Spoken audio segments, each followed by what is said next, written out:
ڕەگەزپەرستی کولتوری و قەومتەوەری لە ئێران کاریگەریەکان و ئاکامەکانی سڵاوتان لێبێت و بەخێربێن بۆ بەرنامەی ڕۆژەف.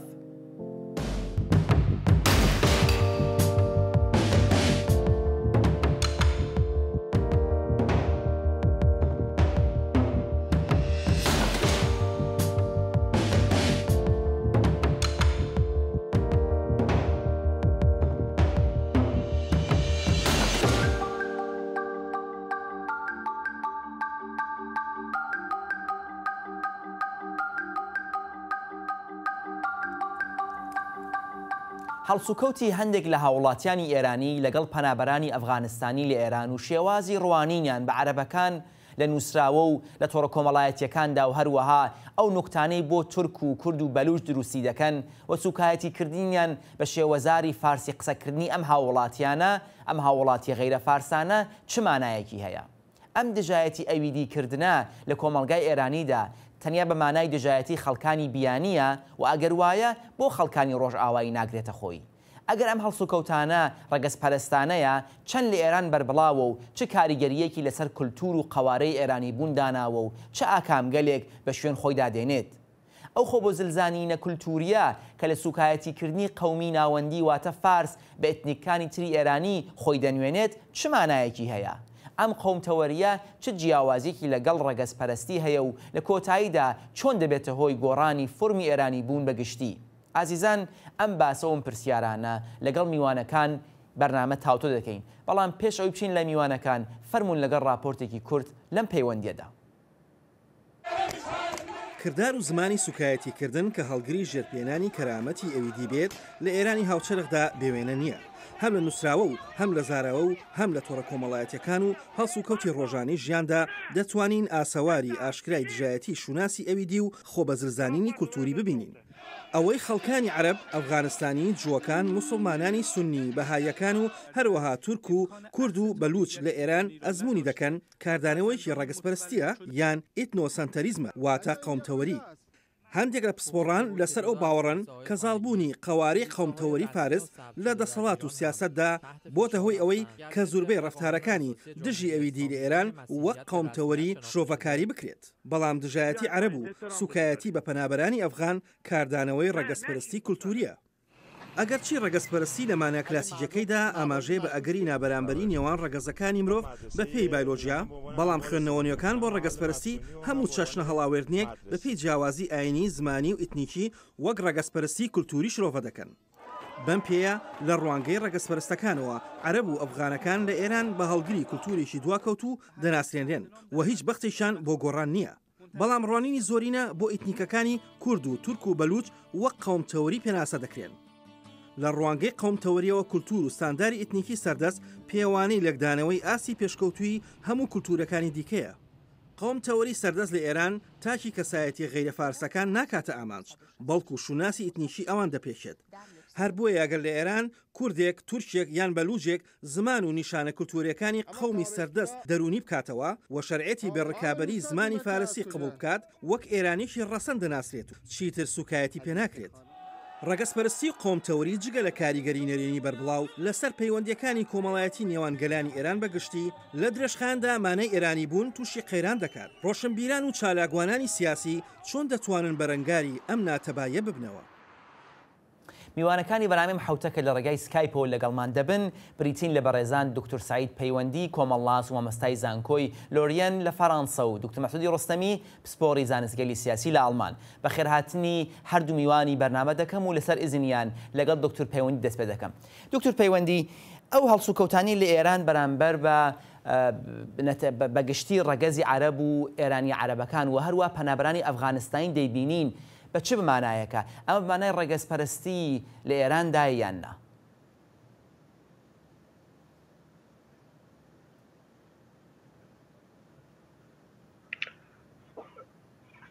من فکر میکنم که در حقیقت من لەو بەڕوایدام لە ڕاستیدا ئیمەگەر ئەو شتانەی لە ئیران ڕوودەدات چ لە ڕەهەندی هەنووکەیی و یا خۆت ڕەهەندی میژوویی تەماشا بکەین، ناتوانین واژەی ڕەگەزپەرستی بەکاروێنین. ئەمە واژەیەک ورد بوو ئەوەی لە ئیران گۆزراوە یاخۆ دەگوزەری نییە. ئێمە دەتوانین لە وشەی جیاکاری، دەسەڵاتی یەک فەرهەنگ یا یەک زمان و یاخۆ دەسەڵاتی گرۆهێکی نەژادی زۆرینە بەسەر گرۆهەکانی ترەوە بە ئاسانی لە ڕەهەندێکی کۆمەڵناسیەوە لە بارەیانەوە بدوێن. بەڵام بە بڕوای من بەکارهێنانی واژەی نەژادپەرستی نادروستە، لەبەرەوەی لە ڕاستیدا بابەتی گێرژی و جیاوازی دوونەژاد نییە، بەڵکو گروپێک لە هاوڵاتیانن کە هەندێک جار و لە زۆر هەڵۆمەرجدا بە نەژادێک و یاخۆت یەک مێژوو پەیوەندی هەیە. هەر لەبەرەوەیە من ئەتوانم لە جیاوازیەکی نەژادی زۆر و یاخۆت دەسەڵاتێکی زۆر ئاشکرا قسە بکەم، بەڵام هیچ کات واژەی نەژادپەرستی بەکار ناهێنم. دکتۆر مەسعود بەڕای بەڕێستان چی ئەوەی کە ئێمە دەیبینین بە نسبەتی عەرەب و پەنابەری ئەفغانستانی لە ئێران و وەک دکتۆر پەیوەندی دەڵێ ئەمە ڕەگەزپەرستی نییە، جۆرێکی فەقەت دژایەتی ئەویدیە، یا ئەمە ئێوە دەتوانن وەک با بڵێن شێوازە لە ڕەگەزپەرستی پێناسەی بکەن؟ نیشتڵام لە خەمەت ئێوە و بە میوانی بەرنامەکەتان وهروە بینەرانی بەڕێز بەڕای من بۆ مۆزوعی ئێرانی من ناتوانین لە تێوریەکی مشخص وەک نژادپەرستی یا ئێتنۆسەنتریزم استفادە بکەین. بەڕای من لە هەرتێک حاڵەتە ئەم مۆزوعگەلە ئەبینرێ، هەم لە حاڵەتی نژادپەرستی ئەبینرێ و هەم لە حاڵەتی قەومگرایی یان قەوم مرکزگراییە قەومی. لە هەرتێک حاڵەتە ئێمە نیشانەکانی لە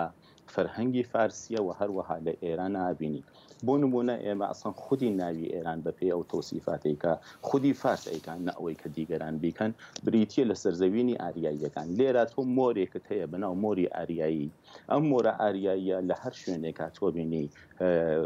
عەرەبە بینی یا تورکە بینی کە دێتە ناو ئەو جغرافیای ئێرانەوە،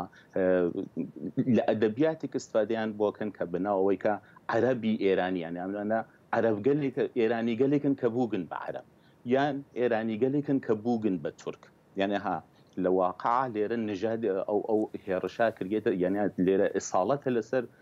هۆڤیەتێکی نژادی بەناو نژادە ئێرانی کە ئەمانە زمانیان فقط گۆڕاوە ئەگەرنا خۆیان ئێرانی. بۆیە لێرە ئێمە بینین نوعێ نژادپەرستی، یعنی بە معنای هەنەکەی وەختە نژادپەرستیش لە سەرەتاوە ئێمە زانی لە سەردەمێکا کە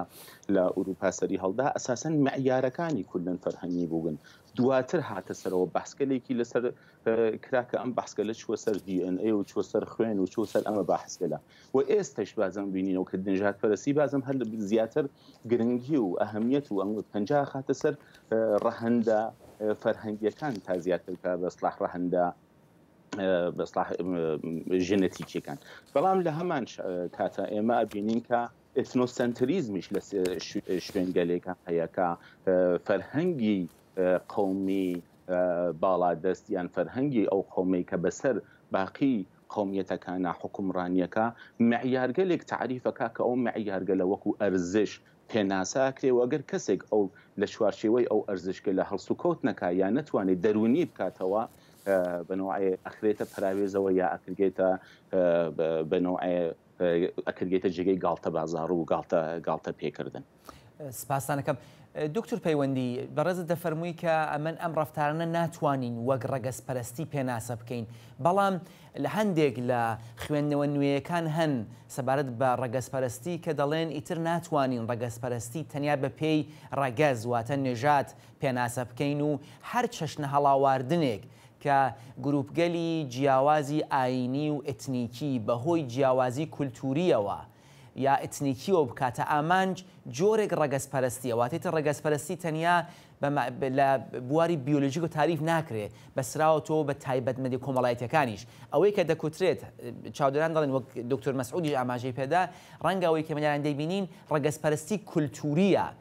بەڕێز دەوت قبوڵە یا پێت وایە نا ئەمەش ناتوانێت بۆ پێناسەکردنی ئەو شێوازە ڕەفتارانە لە ئێران بەکار بێت ئەم تەرمە.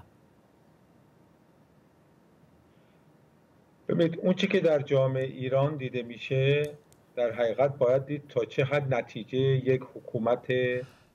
تەماشاکە ئەوەی لە کۆمەلگای ئیراندا دەبینریە لە ڕاستیدا دەبی ببینین تا چەند لە دەرەنجامی یەک حکوومەت بووە کە بە زۆری لە ناوەندا دەسەڵاتەکە کۆبەتەوە ئیدئۆلۆژیک و ئاینی و تا چ ڕادەیەک بەشێک لە فەرهەنگی گشتی لە دید و هزری هاوڵاتیاندا بوونی هەیە. واتە ئەم دوو بابەتە دەبی ڕیاڵستانە لە یەک جیا کردەوە و تا ئەو کاتەی جیێوازی فەرهەنگی لە ڕاستیدا پێش ئەوەی لەلایەن گروپە جیێوازەکانی یەک وڵاتەوە دەرونی بێت و فەرهەنگێک بەسەر فەرهەنگێکی ترە زاڵ بێت و لە نێو ئەم هاوڵاتیانەدا پلەبەندی هەبێت ئەو کات دەکرێت لەبارەی ڕەگەزپەرستی فەرهەنگیەوە قسە کرد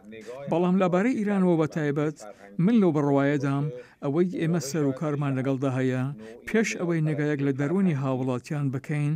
زۆرتر یەک پرۆژەی سیاسی لە دەرەنجامی حکوومەتێکی ناوەندگرا نەدیموکراتیک بووە و بۆ نمونە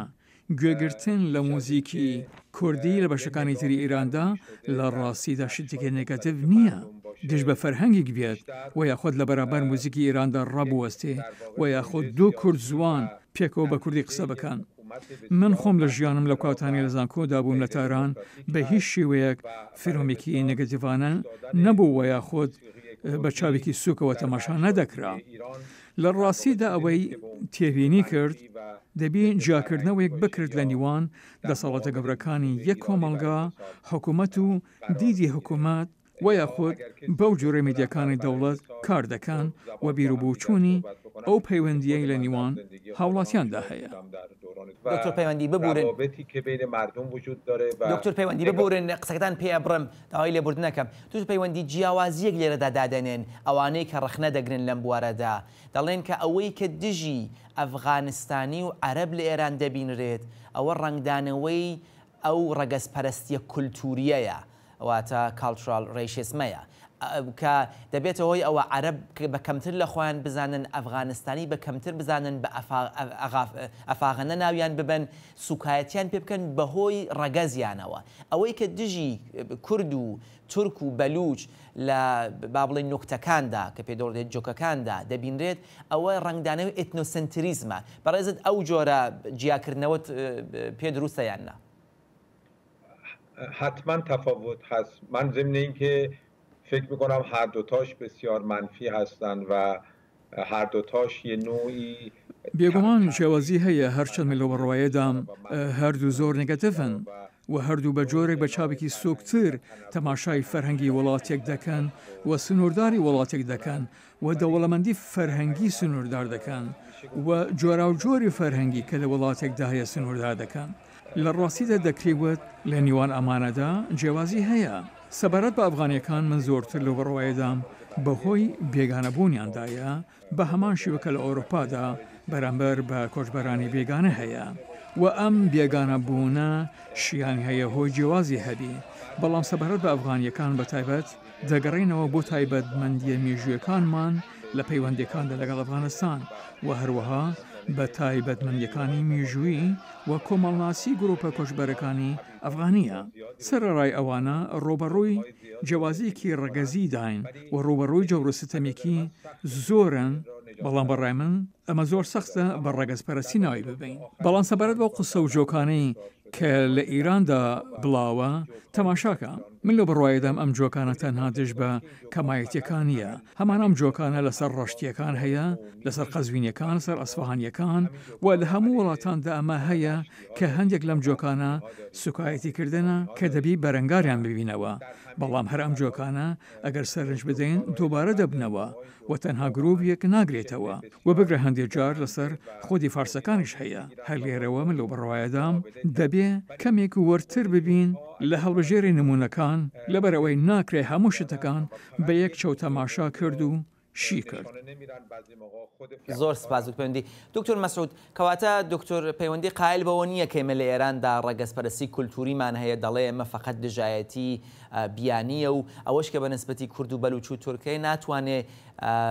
بە معنای دەقیقی ئێتنۆسنتریزم یا قەومتەوەری بێت و ئەمە جۆرێک هەر شۆخیکردنە بە کولتورە جیاوازەکان ئەو شرۆڤە بەڕێزت پێت دروستە یا چ ڕەخنێکت لێ هەیە؟ من لەگەڵ ڕێزم بۆ بەڕێزیانەمە ڕاستیەکەی لە تەک بابەتەکانی کە مەطرحی کرد بە تەواوی مخالفم ئەوەڵەن خۆی لە شوێنێک ئاماژەکە بەوەی کە موسیقیە کوردی و موسیقیە ئێرانی ئەساسەن ئێمە شتێکمان بەناو موسیقیە ئێرانی هەست یا موسیقیە فارسیە چ معیارێکەوەست کە موسیقیە فارسی کراوە بە موسیقیە ئێرانی اما ایرانی مؤلفه هویتی و فرهنگی ایرانی چس ایا مؤلفه فرهنگی و هویتی ایرانی فارسیه و موسیقی فارسی موسیقی ایرانیه اما نمونه لك لا بحث لك وكو جوكوشتكان بروان من حزناكم بابتكون تقليل بدري لسروي كيما بحث كي تيوري كي بمشي وعمده فورا بینەسەر مستاقی کردنەوەی هەرچەند بەش پێ بەرنامەکەی جنابتانەوە ناچاریە کاکە ئەبێ زوو مستاقی بکرێتەوە ئەمە سەر هەر لەسەر ئەو بابەتی جۆکا کە بەڕێزیان فەرمویان جۆکەکە کە ئەگات بە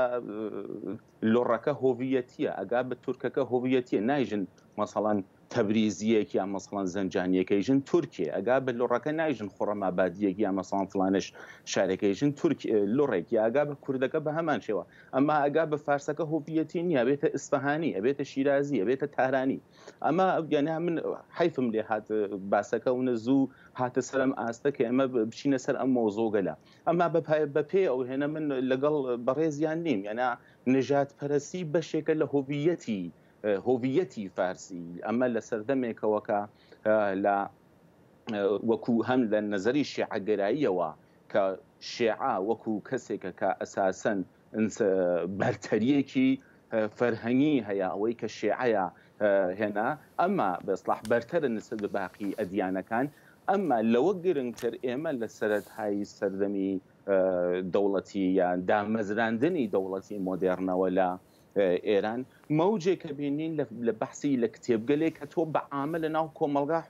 وجودی هەست لەسەر ئاریایی لەسەر هۆڤیەتی ئاریایی لەسەر ئەوەی کە ئێرانیەکان یان بە نەوعی ئەمان کە ئەفەرمون ئێرانی کە منەسان باوەڕم بە هۆڤیەتی ئێرانی نییە ئەمما بازم بەوەی شەو لەسەر ئەو باسە کە ئێرانیەکان ئاریایی ئەسیلن ئەرزم کرد بڕوا ئێمە ئەگەر بێت و بچینە سەر مستاقیکردنەوەی مۆزوعەکە بۆ سورعەتە بچینە سەر مستاقیکردنەوە ئێمە توانین دەیان مؤلفەی تر پیاکەن کە مؤلفە گەلێکن کە مؤلفەی ئێتنۆسنتریزمن یان تەبعیزی بەسڵاح قەومین یان مەسایل گەلێکی تر ئەمما ناتوانین سەرفە نەزەر بکەین لەوەی کە لە فەرهەنگی ئێرانیە بەردەوام لە سیستەمی پەروەردا لە سیستەمی بەسڵاح بەنەوع ئەو سۆسیالیزەیشنە یان بە ئیجتیماعیکردنە یان بە کۆمەڵایەتیکردنە لە سیستەمی پەروەردەدا بەحسی تەئەکید لەسەر شوناسی ئێرانی و لەسەر هۆڤیەتی ئێرانی بە معنای ئاریاییەکەی هەیە ئێوە تواشاکەن یەک دانە پسپۆڕی کامڵەن بەرجەستەی عەرەب دابنن پسپۆڕێکی بەرجەستەی عەرەب دابنن کە لە هەر لە نەزەرێکەوە سەرتر بێ لە نەزەری تواناییگە لە شخصیەتیەوە لە ئینسانێکی فارسی کە مەسەڵەن ڕەنگە ئینسانێکی زۆر عادی بێ بەڵام هەرەوەی کەوێنی عەرەبە ئەزانی یانێ ها بەو کەلەمە تواویەکە من عەرزم کرد لە سەرەتاوەکە ئەساسەن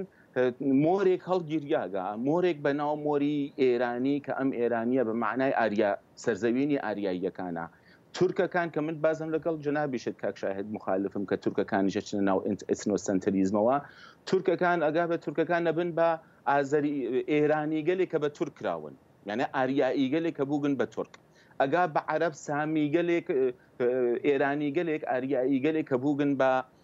بەسڵاحن ئەگا بە کورد ئێرانیە ئەسیل ئەزانی یانێ ئەمانە هەمووی زۆر باشە دکتۆر مەسعود ئاغای دکتۆر پەیوەندی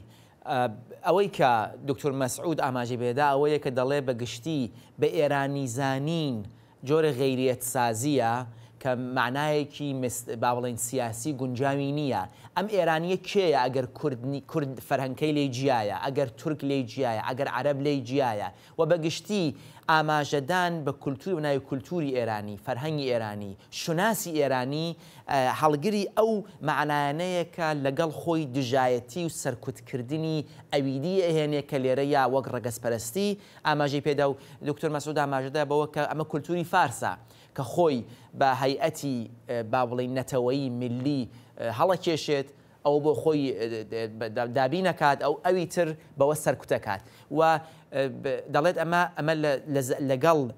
بە ئێرانی بوونی فارسی ئەم کێشە هەیە یەک ئەمە ئەگەر فەرمونون لە وەڵامدا دوو هەمەوەکە ئەی ئێتنۆسنتریزم چی بەڕێزت لەگەڵەوە هەیە کە ئێتنۆسنتریزم لە ئێراندا لەلایەن نەتەوەی سەردەستەوە کە توانین پێ بڵین فارس کورد و تورک و عەرەب و شوناسەکەیان دەخاتە ژێر کاریگەری و سەرکوتکردنەوە ببینید مفهوم هویت ایرانی یا تەماشاکە چەمکی پێناسەی ئیرانی وایە خۆت گەورەی ئارایی نەژادیان ڕەگەزی ئاریایی کە دەگەڕێتەوە ڕابردووی دوور وایە خۆت بە ئاریەکان جۆرێک لە ساختاری دەورانی نوێیە واتە پاشان قەلە بە مەشروتیەت کە بە دوای دۆزینەوەی وەڵامێک بوو دەوڵەت نەتەوە کە لە ئیران دروست دەبوو و دەوڵەتێکی مدرن کە دروست دەبوو بە پێ ئەوە دەبوایە ملەتێک پێناسە دەکرد لە ڕابردوودا ملەتەکان لەسەر بەناغا ئاینیەکان دەستنیشان دەکران هەر بەو شێوەش باسەنەتەوەکانی موسڵمان و یاخود ئاینەکانی تر دەکرا ئەو پێناسەنەتەوەیە بەو شوێی کە ئەمڕۆ هەمانە بۆنی نەبوو لەبەرەوە هەموو ئەمە ساختاری دەورانی نوێیە و هەر لە سەرەتای سەدەی 20ەوە ڕۆناکبیرانێک لەسەر تیورێزەکردنی ئەمە کاریان دەکرد ڕۆناکبیرانی وەکو قەزوینی کازمزادەی ئیران شەهر و یاخود کەسانی تر کە لەسەر ئەم بابەتە کاریان دەکرد وەکو تەقیزادە هەموو ئەمانە وا بیریان دەکرد کە یەک پێناسەی ئیرانیمان هەیە و هەموو نەتەوەکانی تر دەگرێتەوە و جۆرێک باڵاتر لە عەرەبەکان تەماشا دەکران بۆ دژایەتیکردنی ئیسلام لەبەرەوە وا بیریان دەکردەوە پێناسەی ئیسلامی بۆ ئیران پێناسەیەکی نێگەتیڤانەیە لەبەرەوە ناتوانێت ببێتە پێناسەی ملەتێک من خوێندنەوەیکی وام نییە من لە بڕواایەدا نیم فارسەکان هەموو ئەو ئیرانیانان و یاخۆت فارسەکان ئاریاییان من بە هیچ شێوە خوێندنەوەیکی وام نییە من لە بڕواایدەم ڕوانینێکی هاوسەنگ و ڕوانینێکی ڕەوا و میژووی وانشان دەدات ئەوەی کە ئەمڕۆ لە چوارچیوەی سنوورەکانی ئیراندا دەژیان نەتەوەی جۆرا و جۆرن کە میژوویەکی هاوبەشیان هەیە و ئەگەر ئێمە حکوومەتێکی دیموکراتیک و کراوەمان هەبوایە هەموو ئەم فەرهەنگانە دەبووە بەشێک لە فەرهەنگی ئیرانێکدا کە تەنها فەرهەنگی فارس دەسەڵاتی تێدا نەبوو بەڵکو ئێمە دەوانتوانین لە پەروەردەییمان بە زمانە جۆرا و جۆرەکان فێرکەین موزیکی شوێنە جۆرا و جۆرەکانمان هەبێ و بگرە لە زۆرە چالاکیەکانمان دەمانتوانین لەو زمانە جۆرا و جۆرانەی کە هەیە کەڵکۆر بگرین ئەمانە لە ڕاستیدا لە دەرەنجامی یەک سیاسەتە تا پێش ئەوەی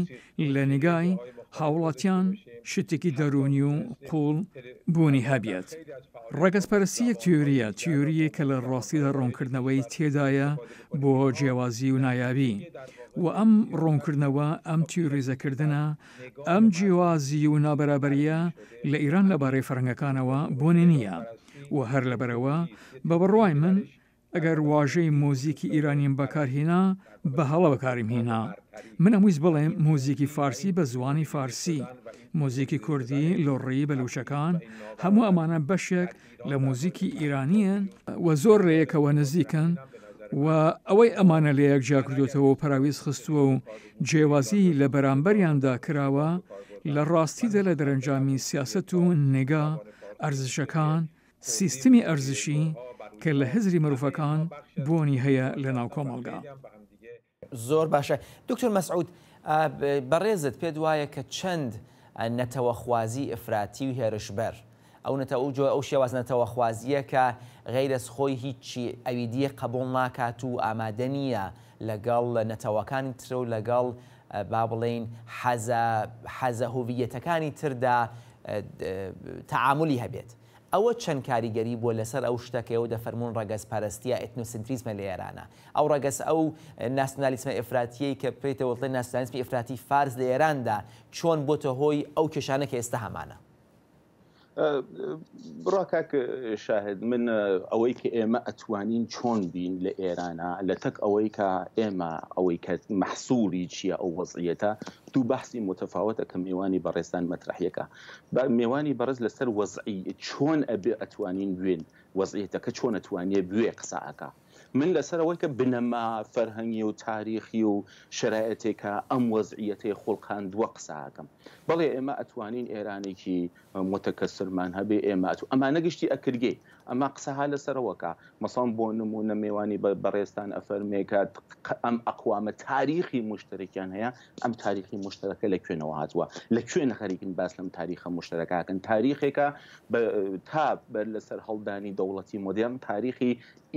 ئیمپراتوریە ئیل قەومە ئیلێک هاتووە لە شوێنێکەوە ڕایك لە شیرازەوە هاتووە ڕایك لە کوردستانەوە هاتووە ڕایك لە ئەفغانستانەوە هاتووە ڕایك لە مغڵستانەوە هاتووە ئەم جغرافیایە فتح کردووە و ئەم جغرافیا بۆتە مڵکی ئەو خۆی ناوی خۆی ناوە پاوشا ئەمە لەکوێنە تاریخی مشتەرەکە ئەمە لەکوێنە هۆڤیەتی مشتەرەکە بۆیە من بڕوانە باسەکەی ئێمە ئەگەر لەسەرەوە قسە بکەین کە ئێمە چۆن ئەو وەزعیەتە چۆن نەتوانێت بێ ئەو باسێکی جیاوازە بەڵێ ئێمە ئەتوانین نەقدی ئەو ناسیۆنالیزمە ئەفراتیە بکەین تاریخەکەی بخەینە بەردەست وەزعیەتەکانی ڕۆشن بکەینەوە ئەتوانینم کارگەلە بکەین بەڵام ئەگەر ئێمە خەریکین قسە لە ناسیۆنالیزمێکی ئفراتیەکەین کە ئەم ناسیۆنالیزمە ئفراتیە لەسەر